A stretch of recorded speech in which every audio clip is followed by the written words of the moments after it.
pagi anak-anakku. Semoga kita tetap dalam keadaan sehat dan tetap dalam perlindungan Tuhan. Hari ini kita akan melanjutkan materi kita, tapi kita akan membahas tentang jenis-jenis gaya ya, sekalipun minggu yang lalu sudah kita bahas.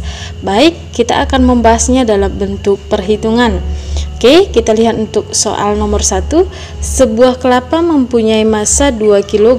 Berapakah berat kelapa jika percepatan gravitasi di tempat itu 9,8 meter per sekon kuadrat?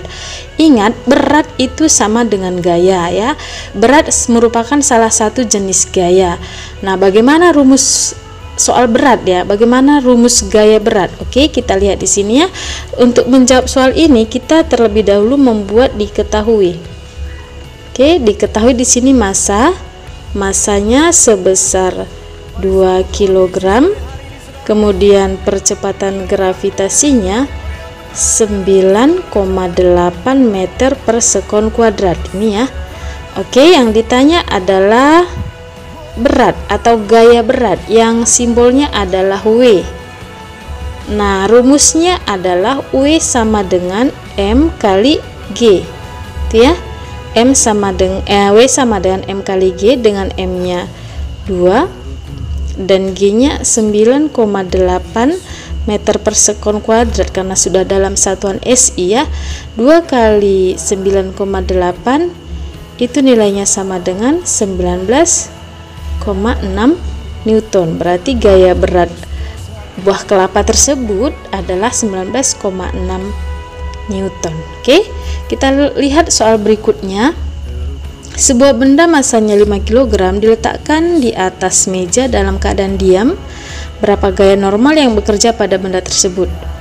Karena berada di atas meja, permukaan meja itu pasti jelas dia datar ya. Sebelum kita gambarkan, maka di sini kita tuliskan dulu apa yang diketahui dari soal. Oke, yang diketahui adalah massa. Nilainya adalah 5 kg. Kemudian di soal ini kalau kita baca dari awal sampai terakhir tidak ada disebutkan nilai percepatan gravitasi. Ingat, kalau di soal tidak disebutkan berapa nilai percepatan gravitasi atau G, itu pakai saja yang umum 10 meter per sekon kuadrat. Yang ditanya adalah gaya normal.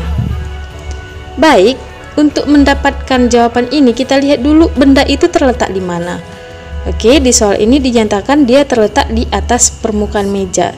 Jelas meja itu pasti dalam keadaan datar ya. Kemudian bendanya di sini. Ingat bahwa setiap benda yang memiliki massa pasti ada gaya beratnya yang arahnya selalu menuju ke pusat bumi atau arahnya ke bawah, itu pada gambar. Kemudian ada gaya normal yang arahnya selalu tegak lurus dengan bidang yang bersentuhan. Oke, nih berarti hanya ada 2 gaya saja di sini yang bekerja. Nah, untuk mendapatkan nilai N ini kita cari dulu W. Dengan W sama dengan M kali G. M-nya 5 kali G-nya 10, maka W sama dengan 50 Newton. Oke. Nah, dari soal ini karena kondisi bendanya diam, berarti berlaku, kita lihat ya ke sini ya. Berlaku hukum 1 Newton. Oke. Yaitu sigma F sama dengan 0. Hanya 2 gaya saja di sini, yaitu W dan N, gaya normal dan gaya berat. Gaya normal arahnya ke atas, gaya berat ke bawah. Arah ke atas dia positif, ke bawah negatif. Sigma ini penjumlahan, jadi N tambah minus W itu sama dengan 0, atau N minus W pindah menjadi positif, sehingga N sama dengan 50 karena tadinya sudah kita cari berapa nilai gaya beratnya, yaitu 50 Newton. Oke, berarti gaya berat di sini sama dengan gaya normal ya. Gaya beratnya 50 Newton, gaya normalnya juga 50 Newton. Ini akibat tidak adanya gaya luar yang bekerja pada benda ini. Oke. Nah, kemudian kita lihat lagi soal berikutnya. Balok bermassa 20 kg di atas bidang miring licin dengan sudut kemiringan 30 derajat. Jika Udin ingin mendorong ke atas sehingga kecepatannya tetap, ingat kecepatan tetap, berarti berlaku juga hukum pertama Newton. Maka berapakah gaya yang harus diberikan Udin? Oke, di sini kita tuliskan dulu yang diketahui. Diketahui massa. Massanya 20 kg.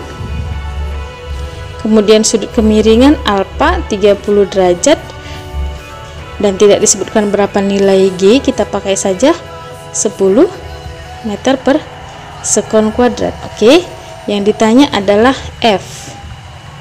F itu adalah simbol dari gaya. Nah, sama seperti soal nomor 2 tadi, di sini kita gambarkan bendanya terletak di mana. Oke, di sini bendanya terletak di bidang miring, berarti kita gambarkan bidang miring. Sudut kemiringannya 30 derajat. Oke, di sini kita buat bendanya. Kemudian mau didorong ke atas oleh si Udin sebesar F. Ya. Jelas di sini bendanya ada gaya berat. Kemudian karena gaya berat ini mengapit sudut 30 derajat ke dalam bidang horizontal, maka di sini kita proyeksikan. Oke. Di sini W cos ya, W cos 30 derajat. Kemudian ada juga dia proyeksinya searah dengan lintasan. Di sini ya, ini W sin 30 derajat. Nah, sebenarnya di sini ada juga gaya normal yang arahnya tegak lurus dengan bidang sentuh. Tetapi dalam hal ini kita hanya memperhitungkan gaya yang searah dengan gerakan benda. Ini kan lintasannya nih ya. Berarti di sini hanya dua gaya yang bekerja, yaitu F gaya dorong si Udin dan W sin 30 derajat. Oke. Nah, kemudian karena kecepatannya tetap, berarti tetap berlaku dia hukum pertama Newton. Hukum pertama Newton, yaitu sigma F sama dengan 0. Kita tinjau hanya gaya sesuai lintasan benda.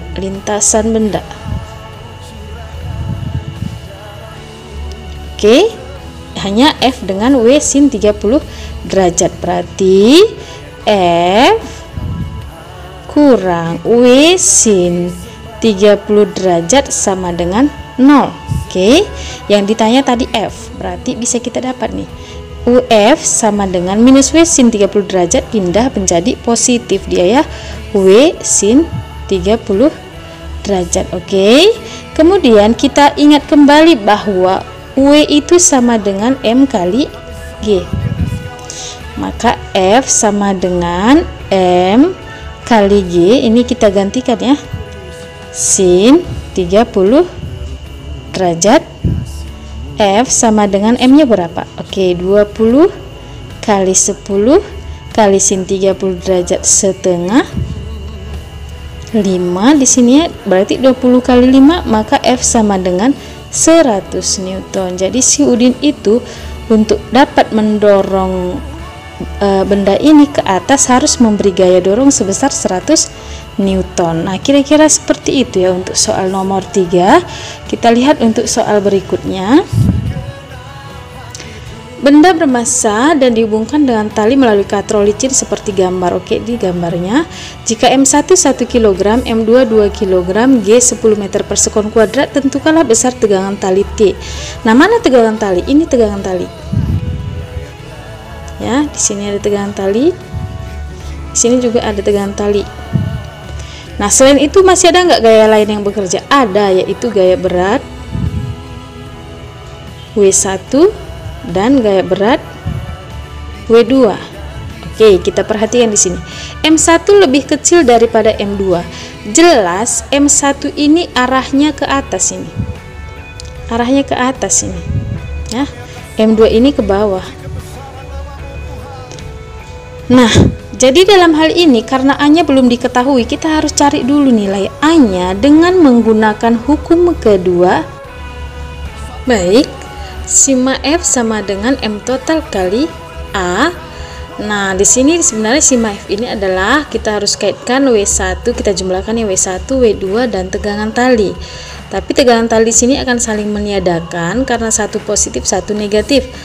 Nah, di sini ada cara cepat untuk mendapatkan nilai A. Kita pakai saja A sama dengan M2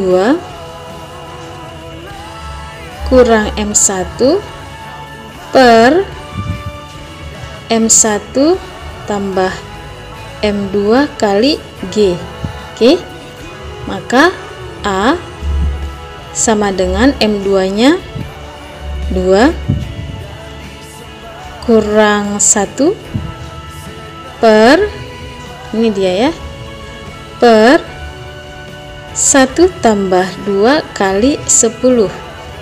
Oke, A sama dengan 1 per 3 kali 10 atau A sama dengan 10 per 3 meter per sekon kuadrat. Nah, yang ditanya adalah T. Oke, yang ditanya adalah T. Kita lihat. Maka kita tinjau aja satu benda ya, satu benda saja, kita pakai saja M2 nya. Berarti pada M2 ini ada dua gaya yang bekerja, yaitu W2 dengan tegangan tali, W2 ke bawah, tegangan tali ke atas. Tapi dalam hal ini W2 nya yang positif karena dia sesuai dengan arah percepatan gravitasi dan tegangan talinya negatif. Berarti di sini kita pakai tetap hukum kedua Newton. Sigma F2 ini sama dengan M2 kali A. Berarti di sini W2 kurang T sama dengan M2 kali A, atau W2 nya kita langsung uraikan dia, W2 nya itu M2 kali G kurang M1 kali A sama dengan T. Nah, oke.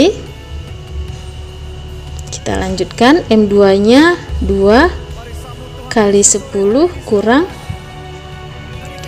2 kali 10 per 3, 10 per 3 sama dengan T. Maka di sini 20 kurang 20 per 3 T, sama dengan T ya, di sini ya, sama dengan T. Maka T sama dengan, ini kita samakan penyebut menjadi 60 per 3 kurang 20 per 3, maka hasilnya sama dengan 40 per 3 Newton. Jadi tegangan talinya ini sama dengan 40 per 3 Newton. Boleh saja kita amati yang ini sebagai benda yang pertama ini ya, tapi sama nanti jawabannya, boleh kamu coba dengan menggunakan hukum kedua Newton nanti dengan tinjauan pada M1 ini. Tetapi ingat, W1 ini nanti yang negatif dan T ini yang positif ya, coba ya. Oke, cukup sekian ya materi kita hari ini, semoga dipahami. Tetap jaga kesehatan, jika keluar gunakan masker, dan selesai melaksanakan kegiatan jangan lupa cuci tangan. Tuhan Yesus memberkati.